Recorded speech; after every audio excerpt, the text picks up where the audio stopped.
Hello students. अब हम यहाँ पे हमारे नए टॉपिक की बात करने जा रहे हैं जिसका नाम है एक्सेलरेशन। अब तक हम distance, displacement, speed and velocity को कवर अप कर चुके हैं। अगर आपको वीडियो अच्छी लगी है तो उन्हें अपने फ्रेंड्स को जरूर रिकमेंड करें ताकि हमारा चैनल उन सब बच्चों तक पहुंच पाए जिनको फिजिक्स में प्रॉब्लम आ रही है या उनको फिजिक्स को इस तरह से इजी वे में एक्सप्लेन करने वाले की अवेलेबिलिटी नहीं है। तो एक्सेलरेशन की अगर हम बात करते हैं तो एक्सेलरेशन का मतलब होता है कि ऐसा फैक्टर जो वेलोसिटी को चेंज करता है, ऐसा फैक्टर जो वेलोसिटी को चेंज करता है उसे हम एक्सेलरेशन कहते हैं। इसका मतलब ये होता है कि जैसे कोई पार्टिकल किसी डायरेक्शन में मूवमेंट कर रहा है, आपने उसके ऊपर फोर्स लगाया, फोर्स का मतलब एक तरह से एक्सेलरेशन जैसा ही है। तो हमने कहा उस पर फोर्स लगाया, उसकी स्पीड बढ़ गई, स्पीड कम हो गई, डायरेक्शन बदल गई, पाथ चेंज कर दिया, अलग ही पाथ में मूवमेंट करने लग गया। तो जो भी कैटेगरी का जो काम है ये सब कराने वाला काम है एक्सेलरेशन का। तो एक्सेलरेशन एक तरह से आप फैक्टर समझ सकते हैं जो कि वेलोसिटी को बदल देता है। तो एक्सेलरेशन को इसी तरह से डिफाइन किया जाता है, the rate of change of velocity is called acceleration. The rate of change of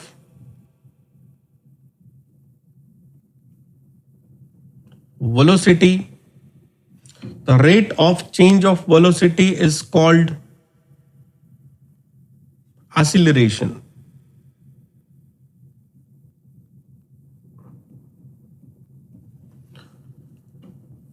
rate का मतलब क्या होता है, हमें आपको बताया, डिवाइड करना है चेंज ऑफ वेलोसिटी को टाइम के साथ। जब कुछ भी नहीं लिखा जाता इसका मतलब टाइम होता है। The rate of change of velocity with respect to time is called acceleration. Completely भी लिख सकते हैं या फिर ऐसा भी लिख सकते हैं। ये हमारे पास एक वेक्टर क्वांटिटी है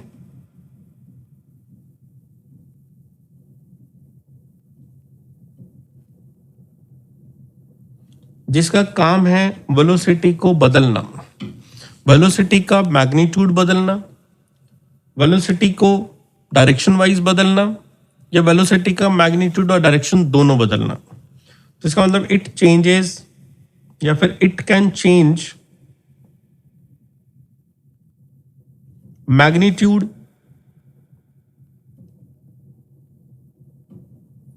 मतलब पार्टिकल की स्पीड बढ़ा दी, पार्टिकल की स्पीड कम कर दी, ऐसा समझें। और डायरेक्शन, पार्टिकल को सर्कल पे घुमा दिया, और both, it can change magnitude और डायरेक्शन और बोथ ऑफ वेलोसिटी। तो वेलोसिटी को इन सब फैक्टर की तरफ से चेंज करने वाला जो फैक्टर होता है उस फैक्टर को हम एक्सेलरेशन कहते हैं। Its direction is, its direction का मतलब है एक्सेलरेशन की direction is towards change in velocity.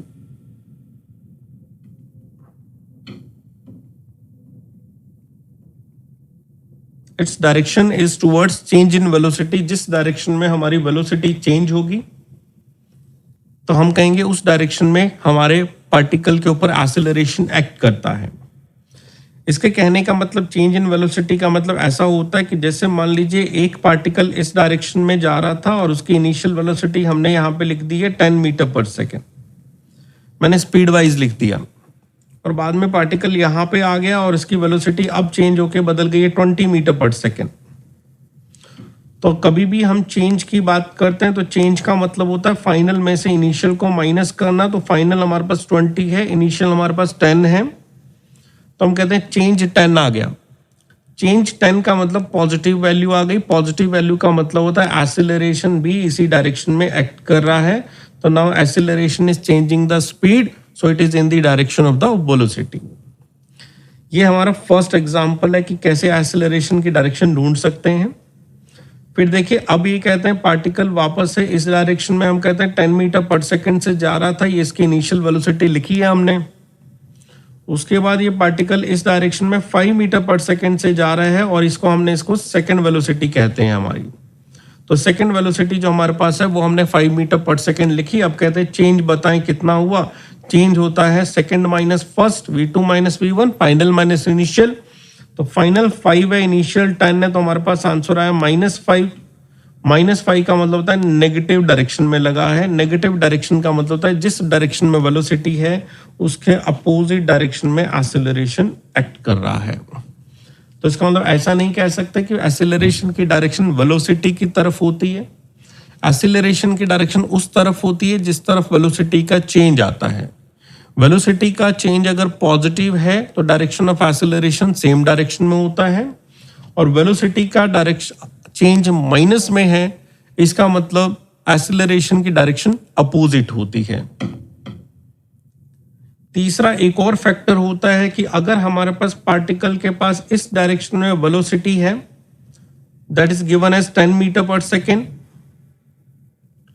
Particle की वेलोसिटी इस डायरेक्शन में that is equal to 10 metre per second, और पार्टिकल के ऊपर परपेंडिकुलर डायरेक्शन में कोई एक्सेलरेशन लगा दिया जाए, 90 डिग्री पे लगा दिया जाए, तो ध्यान रखना है जब जब एक्सेलरेशन वेलोसिटी के परपेंडिकुलर लगता है तो सिर्फ और सिर्फ डायरेक्शन बदलती है।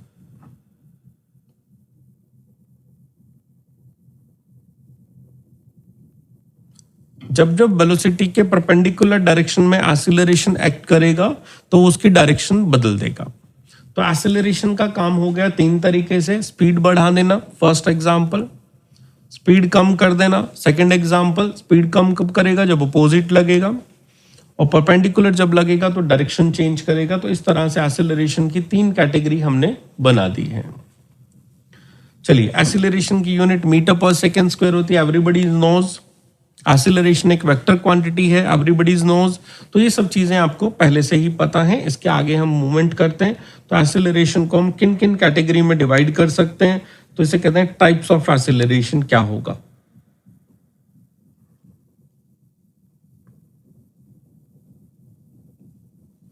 तो फर्स्ट कैटेगरी जो है उसे हम कहते हैं यूनिफॉर्म एक्सेलरेशन।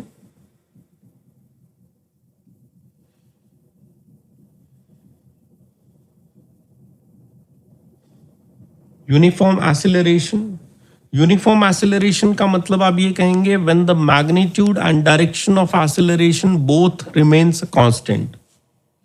मतलब एक्सेलरेशन कांस्टेंट रहना चाहिए। एक्सेलरेशन का मतलब ए वेक्टर से बात हो रही है जो कि कांस्टेंट होना चाहिए।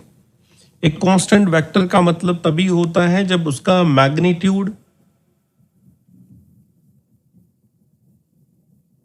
And direction both remains constant. जब मैग्नीट्यूड और डायरेक्शन दोनों कांस्टेंट रहते हैं उसे हम यूनिफॉर्म एक्सेलरेशन कहते हैं। ये बात आगे की है बट मैं पहले ही लिख रहा हूं। आपने इक्वेशंस ऑफ मोशन तो पढ़ी होती हैं 9th क्लास में, 10th क्लास में पढ़ लेते हैं। तो इक्वेशन ऑफ मोशन तभी अप्लाई करते हैं जब हमारे पास एक्सेलरेशन यूनिफॉर्म होता है। इक्वेशन ऑफ मोशन एप्लीकेबल होती हैं। तो इसका मतलब इक्वेशन ऑफ मोशन को तभी लगाना है जब हमारे पास यूनिफॉर्म एक्सेलरेशन है, या फिर यूनिफॉर्म एक्सेलरेशन है इसलिए इक्वेशन ऑफ मोशन लगाई जा सकती है। अगली बात आती है कि इसमें पाथ कैसा होता है, ये भी थोड़ी आगे की बात है, हम पढ़ेंगे आगे। हम ये कहेंगे यूनिफॉर्म एक्सेलरेटेड मोशन में जो हमारा पाथ होता है वो स्ट्रेट लाइन होता है। यूनिफॉर्म एक्सेलरेटेड मोशन में हमारा जो पाथ होता है वो स्ट्रेट लाइन होता है या फिर पैराबोलिक होता है। ये दोनों ही हम पढ़ेंगे।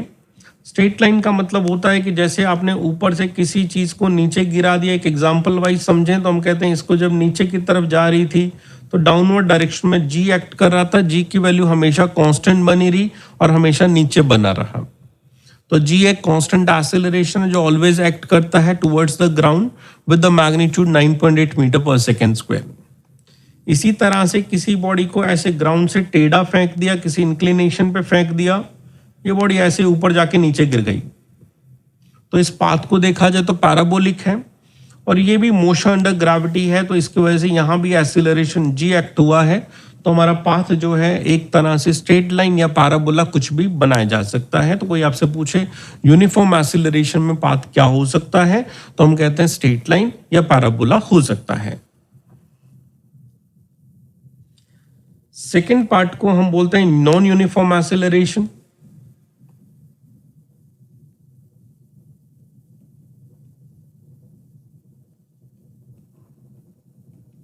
नॉन यूनिफॉर्म एक्सीलरेशन का मतलब आप ये कह सकते हैं जब एक्सीलरेशन का मैग्नीट्यूड बदल जाए या डायरेक्शन बदल जाए या दोनों बदल जाएं।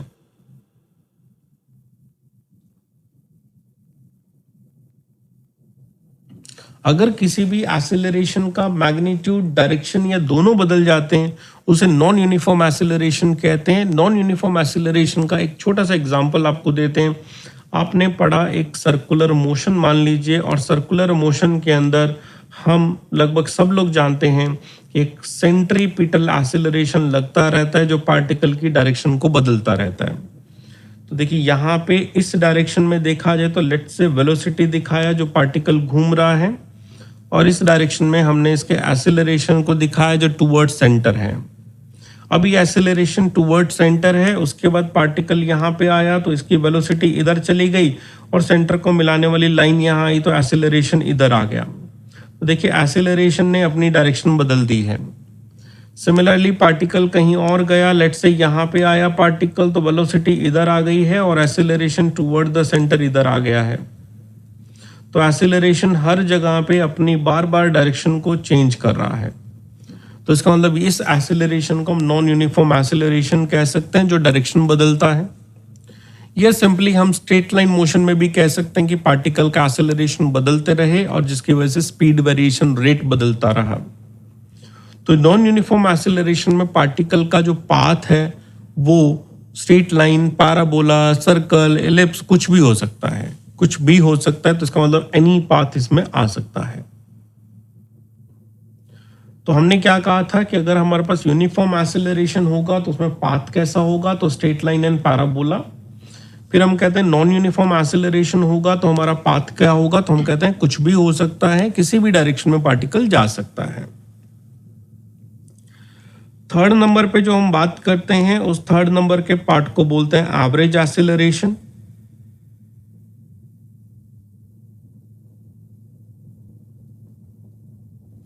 एवरेज एक्सीलरेशन को डिफाइन किया जाता है the change in a velocity, the value of change in a velocity divide by time interval. The ratio of the change in a velocity to the time interval is called as average acceleration. तो this is a average. तो average acceleration को define करने का तरीका हुआ कि आप change in velocity पहले ढूंढेंगे और उसके बाद उसको टाइम से डिवाइड करेंगे। और एक और चीज ध्यान रखनी है कि आपसे पूछा जाए what is the direction of change in velocity या फिर डायरेक्शन ऑफ एवरेज एक्सीलरेशन, तो आपने कहना है towards change in velocity.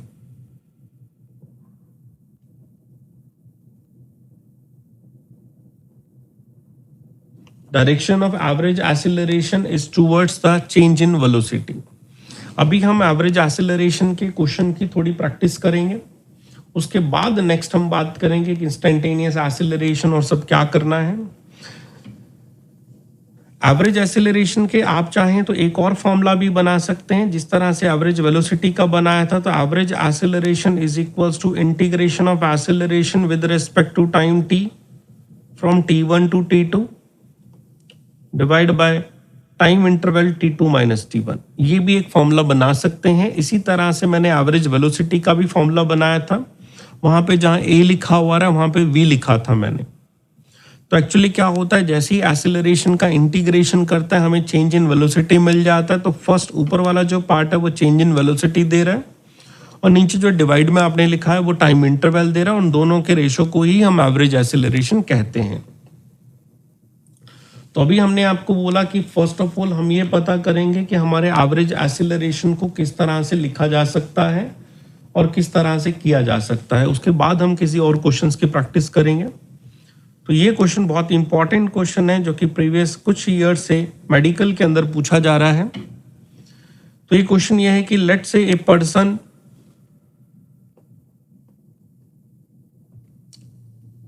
Moves in east with velocity 10 meter per second and after 10 seconds moves in north with velocity 10 meter per second. Find, छोटा सा question होगा, आपको बताना है what is the direction of average acceleration. अब आपसे direction पूछ ली है तो इस क्वेश्चन के अंदर ये भी पूछ लेते हैं कि आप मैग्नीट्यूड ऑफ एवरेज एक्सीलरेशन भी बता दीजिए।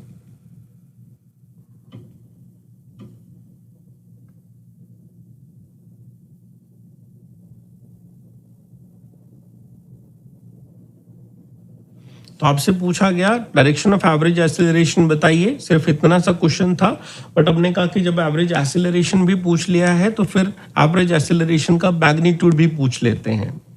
तो आपने क्या करना है, ऐसे क्वेश्चन को लिखने के लिए पहले वेक्टर फॉर्म में लिखना है कि हम कहाँ जा रहे थे। तो हमने कहा 10 मीटर पर सेकेंड से ईस्ट में जा रहे थे, तो आपने लिखना है 10 I cap, first step. Second step के अंदर हम अगेन 10 मीटर पर सेकेंड से नॉर्थ में जा रहे थे, तो हम लिखेंगे 10 J cap metre per second. तो हमने हमारी इनिशियल और फाइनल वेलोसिटी को मार्क किया। इनिशियल और फाइनल वेलोसिटी मार्क करने के बाद अब आपको लिखना है कि हमारी चेंज इन वेलोसिटी किधर आएगी।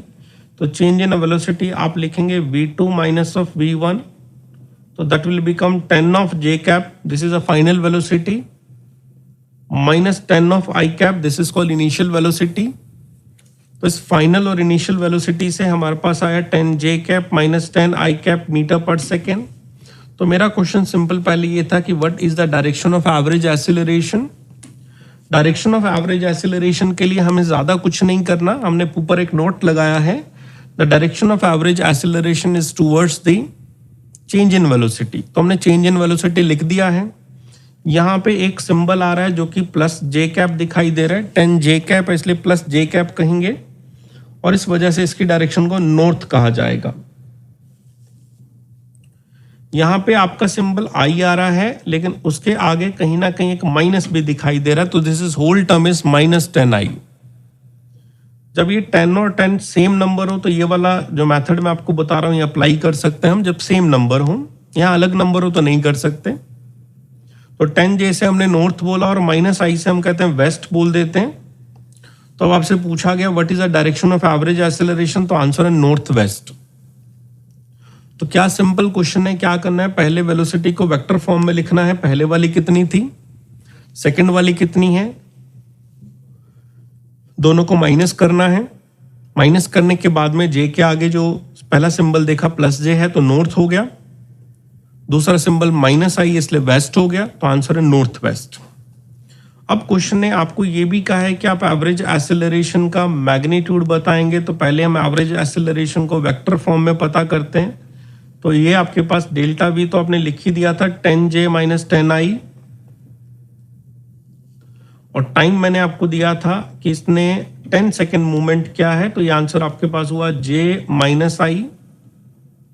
तो आपको कंप्लीटली लिखने को कहा जाए तो आप पहले इसका मैग्नीट्यूड लिखें, तो आपके पास जे के आगे नंबर 1 है और आई के आगे भी नंबर 1 है, तो 1 + 1 2 होने की वजह से √2 निकल के आ रहा है, तो √2 मीटर पर सेकेंड स्क्वायर हो गया। अब कहेंगे पूरे वेक्टर को अगर लिख के देना है तो आप आंसर क्या देंगे, आप आंसर देंगे √2 metre per second square towards north west. ये जो डायरेक्शन है वो मैंने यहाँ पे यूज करी, नॉर्थ वेस्ट। इस तरह से हम लोग क्या करते हैं कि एवरेज एक्सीलरेशन में पहले चेंज इन वेलोसिटी लिखते हैं, और चेंज इन वेलोसिटी लिखने के बाद इस क्वेश्चन को इस पैटर्न से सॉल्व कर देते हैं। So this is a way to find out the average acceleration. इसी तरह से फिर से आपको एक एवरेज एक्सेलरेशन का एक और क्वेश्चन कराते हैं ताकि आपको प्योरली जो है हर बात जो है अच्छे से समझ आ जाए कि क्या करना है। पहले वाले क्वेश्चन में देखिए हमने ईस्ट वेस्ट नॉर्थ इस तरह से बड़े इजीली मेंशन किया था, आई लगाना है, जे लगाना है, क्या करना है। अब अगले क्वेश्चन में हम एक डायग्रामेटिक क्वेश्चन देंगे, आपको कहते हैं particle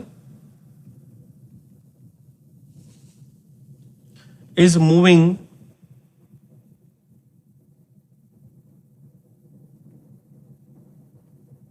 along a circular path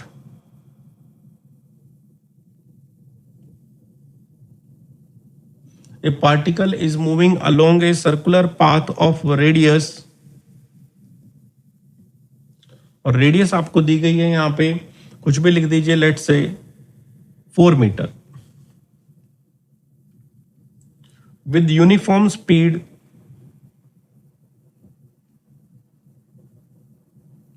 with uniform speed, ये भी हमने आपको कुछ दे दी है, लेट से कुछ भी पिक कर लेते हैं, 8 मीटर पर सेकेंड। तो मैंने आपको एक रेडियस दी है दैट इज 4 मीटर और यूनिफॉर्म स्पीड दी है 8 मीटर पर सेकेंड। आपको कहते हैं फाइंड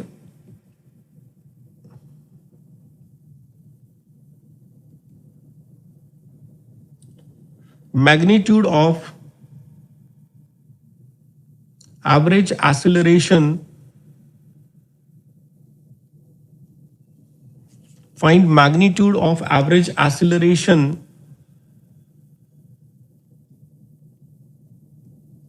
when particle first है completes quarter circle और सेकंड इसी के अंदर है when it completes half circle। तो अपने पार्टिकल को पहले एक क्वार्टर सर्कल मूवमेंट कराना है, फिर उसको जो है ना हाफ सर्कल मूवमेंट कराना है और एवरेज एक्सेलरेशन का सिर्फ मैग्नीट्यूड बताना है, मुझे डायरेक्शन से कोई मतलब नहीं है। तो यहां पे हम कहते हैं कि ये लेट से आपके पास एक सर्कल है, इस सर्कल में हमारा पार्टिकल जो है वो सर्कुलर मोशन परफॉर्म कर रहा है और इस सर्कुलर मोशन में किसी भी तरीके से आप कहीं से भी स्टार्ट कर सकते हैं और कहीं पे भी एंड कर सकते हैं। तो लेट से हमने इस सर्कल को इस तरह से 4 इक्वल पार्ट्स में डिवाइड किया और कहते हैं मान लो ए से स्टार्ट करता है और उसके बाद बी पे चला जाता है और उसके बाद सी पे चला जाता है, ठीक है। अब एक चीज यहाँ पे आपके पास आती है, वो है यूनिफॉर्म स्पीड। यूनिफॉर्म स्पीड का मतलब होता है particle is travelling with a constant speed, मतलब वेक्टर का मैग्नीट्यूड कांस्टेंट है। अगर हम यहाँ पे थोड़ा सा पीछे चलें वेक्टर वाले टॉपिक के, अगर आपने वीडियोस हमारी देखी हो तो उसके अंदर हमने बोला था कि अगर हमारा मैग्नीट्यूड जो है वो कांस्टेंट अगर रहता है तो दो वेक्टर का अगर हम सब्सट्रैक्शन का मैग्नीट्यूड ढूंढना चाहें, डेल्टा वी का मतलब हो गया वेलोसिटी वेक्टर्स है जिसका मैग्नीट्यूड कांस्टेंट है, मतलब 8 मीटर पर सेकंड से मूवमेंट कर रहा है, और अगर वो ढूंढना चाहें तो एक फॉर्मूला लिखवाया था दो वेक्टर के सब्सट्रैक्शन के लिए, दैट इज 2v sin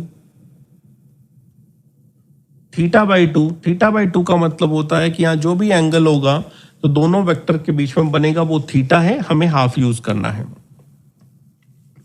तो लेट्स से एक पार्टिकल को ऐसे समझते हैं कि पहले वो इधर जा रहा था और पार्टिकल ऐसे मूवमेंट करके फिर ऐसे बी पे आ गया और बी के बाद फिर ये टेंजेंट के हिसाब से ऐसे सी की तरफ जा रहा है। तो ये पार्टिकल की मोशन है, पहले वो ए से चला बी पे गया, फिर बी से चला सी पे गया, तो इस तरह से इसने हमने मोशन किया। तो सबसे पहले हमें बात करनी है क्वार्टर सर्कल के लिए। तो क्वार्टर सर्कल को आप ये कह सकते हैं कि हम बात कर रहे हैं पहले ए से लेके बी तक की। तो अगर ए से लेके बी तक की बात कर रहे हैं तो ए से लेके बी के अंदर हमने ए को एक्स डायरेक्शन कहें और बी को -y कहें, तो हमने यहाँ पे 90 डिग्री का मूवमेंट उठाया है। ए से लेके अगर बी पे जाएं तो हम कहते हैं 90 डिग्री का मूवमेंट उठाया है। तो अगर हम कहें कि हमारे चेंज इन वेलोसिटी के मैग्नीट्यूड की बात करें तो हमें लिखना चाहिए 2v sin 90/2। तो v की वैल्यू क्वेश्चन ने हमें दी है, the speed is equals to 8 metre per second, तो हमने यहाँ पे 8 रखा और 90/2 45 होता है और sin 45 की वैल्यू √2 होती है। तो हम ये कहते हैं आंसर बन गया 8√2 metre per second, this is called the change in velocity.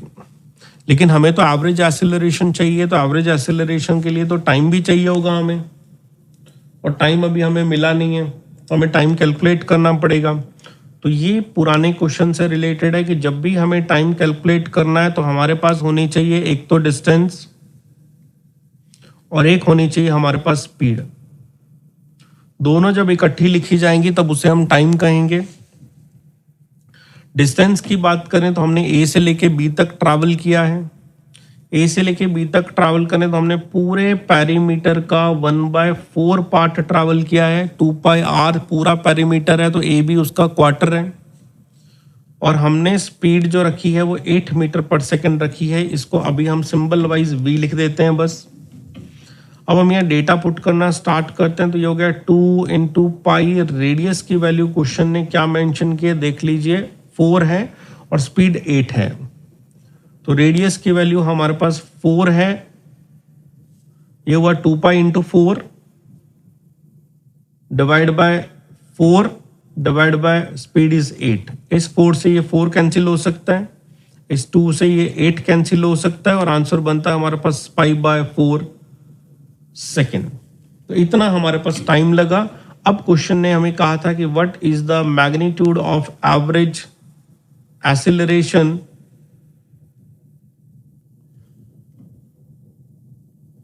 तो एवरेज एक्सेलरेशन के मैग्नीट्यूड का मतलब होता है चेंज इन वेलोसिटी जो आई है उसका मैग्नीट्यूड रखें और उसको टाइम से डिवाइड करें। तो चेंज इन वेलोसिटी हमारे पास आई थी 8√2 मीटर पर सेकेंड, और टाइम हमारे पास आया π/4। टाइम हमारे पास है π/4, हमने इसको मल्टीपल किया 32√2/π metre per second. So this is the answer of the average acceleration when the particle completes the quarter circle. फिर बी पार्ट में जाते हैं। क्वेश्चन कहते हैं ए से लेके सी तक जाना है। ए से लेके सी तक जाने का मतलब हो गया हमें जो है ना हाफ सर्कल पूरा करना है। एक बार रेफरेंस के लिए मैं इस डायग्राम को दोबारा बना देता हूँ आपके लिए, ताकि आपको थोड़ा इजी फिर से विजुअलाइज हो जाए। पहले हम लेट से इस डायरेक्शन में थे, यहाँ जा रहे थे, सबसे टॉप पॉइंट पे थे, फिर हम इधर जाने लगे, सबसे बॉटम पॉइंट पे आ गए। और अगर हम दोनों बॉटम पॉइंट पे आ गए हैं तो इसका मतलब हम इसको मिलाने वाली लाइन के यहाँ पे अगर हम सेंटर पे कहीं कितना एंगल बना रहे हैं तो हम कहते हैं यहाँ पे हमने बना दिया है 180 डिग्री। तो 180 डिग्री पे आ गए हैं, तो कहते हैं what is the value of the change in velocity magnitude. तो आंसर इज 2v × sin θ/2 180/2। तो v की वैल्यू हमने आपको 8 दी है और sin 90 1 होता है, तो this can be written 16 metre per second. v की वैल्यू 8 मीटर पर सेकेंड है, थीटा 180 है, तो 180 को 2 से डिवाइड करेंगे तो sin 90 बनेगा, और sin 90 1 होता है। टाइम की बात करें तो हमने डिस्टेंस मूवमेंट करा है और कुछ स्पीड से करा है।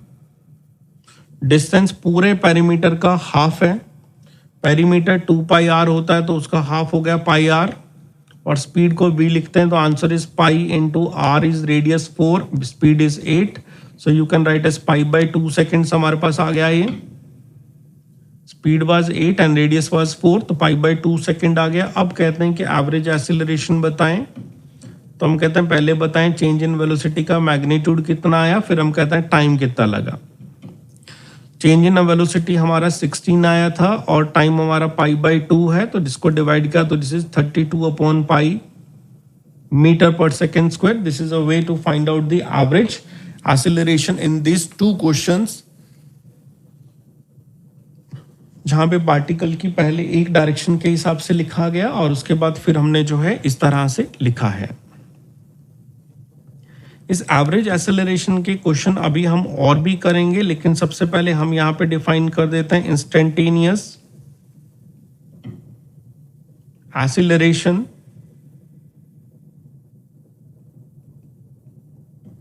इस टॉपिक के साइज में बहुत, इस टॉपिक को एलिब्रेट करें तो हमारे वीडियो का साइज काफ़ी ज़्यादा बन जाएगा, तो इसलिए हम इस टॉपिक को 2 पार्ट में कवर अप कराएंगे।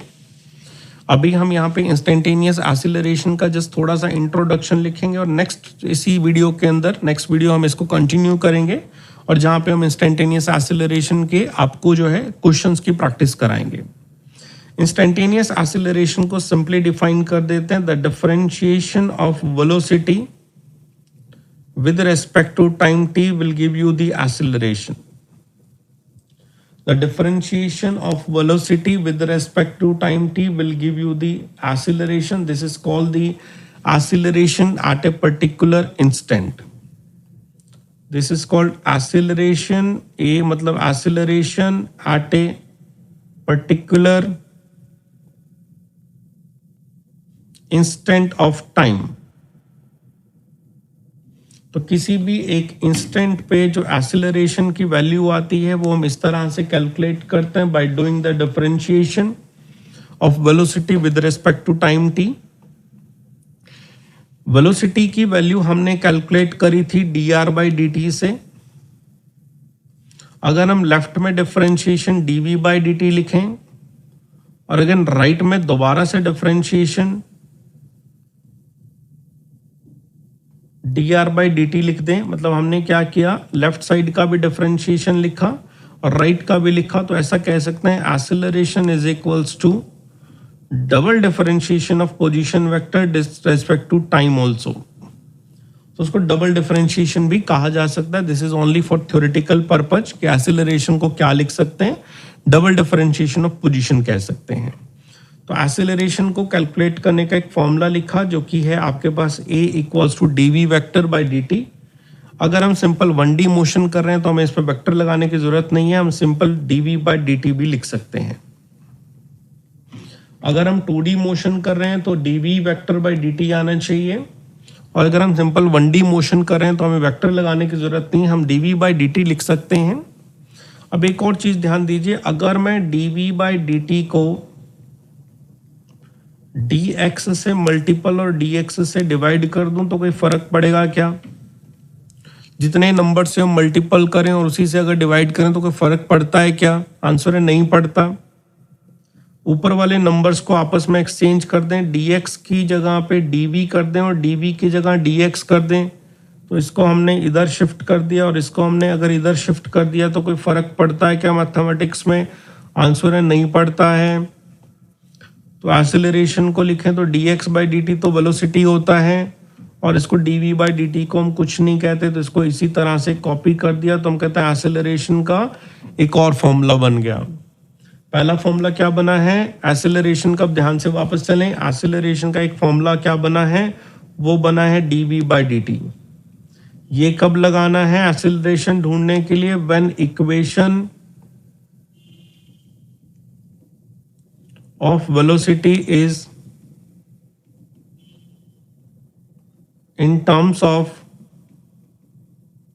time t. कैसे देखो, सॉल्व बाद में करेंगे. हम कहते हैं v square is given as t square plus t plus 2 metre per second. तो यहाँ वेलोसिटी की इक्वेशन में मैंने जो टर्म यूज करी है वो टाइम है.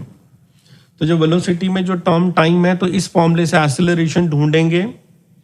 फिर से एक्सेलरेशन को हमने दोबारा लिखा, ये है v into dv/dx, v into dv/dx. इसे हम कहेंगे व्हेन, ये कब लगाएंगे? When equation of velocity is in terms of position. When the velocity is in terms of position, जैसा कि मैं यहाँ पे ऐसा लिख रहा हूं कि मैंने v की वैल्यू आपको दी है x स्क्वायर प्लस x, तो जहाँ पे टाइम आना चाहिए था वहां पे x लगा दिया, तो वहां पे हम इस इक्वेशन की हेल्प से एक्सेलरेशन ढूंढेंगे रादर देन dv/dt से ढूंढेंगे. तो यहाँ एक्सेलरेशन के दो फॉर्मूले बना दिए गए हमने. एक बना दिया a इक्वल्स टू dv/dt, एक बना दिया a equals to v dv/dx. तो ये इंस्टेंटेनियस एक्सेलरेशन को ढूंढने का तरीका हो गया है. इसके बाद इसी वीडियो को हम नेक्स्ट वीडियो में कंटिन्यू करेंगे, जहां पे इसके एक्सेलरेशन की एप्लीकेशन के बारे में बात करेंगे, ताकि ये वीडियो बहुत ज़्यादा लार्ज ना हो जाए साइज में. तो अगेन आई होप आपको ये टॉपिक समझ आया होगा. तो हम आपसे फिर से रिक्वेस्ट करते हैं कि अगर आपको ये टॉपिक अच्छा लगता है तो अपने फ्रेंड्स को, या जिनको लगता है कि हमें फिजिक्स में डिफिकल्टी आ रही है, उन्हें किसी गाइडेंस की नीड है, तो उनको प्लीज़ ज़रूर शेयर करें. Thank you so much.